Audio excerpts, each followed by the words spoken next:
कर्जमाफी कशी कशी असणार आहे, म्हणजे या राज्यातला अल्पभूधारक अत्यल्पभूधारक जो व्यक्तीला कर्जमाफीची गरज आहे त्यांना कर्जमाफी झाली पाहिजे याकरता एसओपी तयार होत आहे।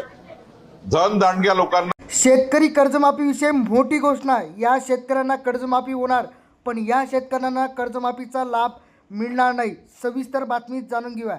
शेतकरी कर्जमाफीविषयी अतिशय महत्त्वाची अपडेट समोर आली आहे। याबाबत महसूल मंत्री चंद्रशेखर बावनकुळे यांनी महत्त्वपूर्ण अशी माहिती दिली आहे। राज्य शासनाने 2024च्या अर्थसंकल्प अधिवेशनात शेतकऱ्यांची कर्जमाफीची घोषणा केली।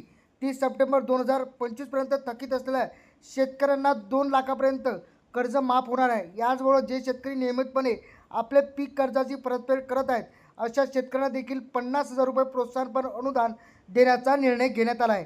महसूल मंत्री चंद्रशेखर बावनकुळे म्हणाले की प्रवीण परदेशी समिती कर्जमाफीचा संपूर्ण प्रक्रिया राबवणार आहे। यामध्ये 2 लाख रुपयांची कर्जमाफी कशी कशी असणार आहे, राज्यातील अल्पभूधारक अत्यल्पभूधारक शेतकरी कर्जमाफीची गरज आहे, त्यांची कर्जमाफी झालीच पाहिजे, याकरिता एसओपी तयार होत आहे।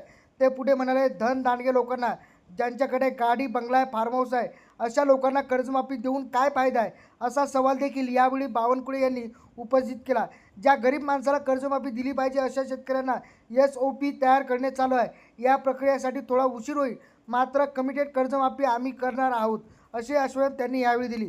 कर्जमाफी कोणाची होणार, दरम्यान या कर्जमाफीमध्ये कोण पात्र अपात्र याबाबत अद्याप शेतकऱ्यांमध्ये संभ्रम आहे। कारण कर्जमाफी विषयाचा निकषात शासनाकडून प्रसिद्ध करण्यात आलेली, मात्र राज्य शासनाच्या माध्यमातून एक अभ्यास गट समिती नेमण्यात आली आहे। या समितीच्या माध्यमातून अहवाल तयार करण्याचे काम सुरू आहे। हा अहवाल सादर केल्यानंतर ही कर्जमाफी कोणाची होणार आहे हे निश्चित होणार आहे। कर्जमाफी किचकट प्रक्रियेच्या माध्यमातून राबवली जाईल अशी शक्यता आता निर्माण झाली आहे, कारण महसूल मंत्री चंद्रशेखर बावनकुळे यांनी याबाबत सूचना सुद्धा देण्यात आलेल्या आहेत।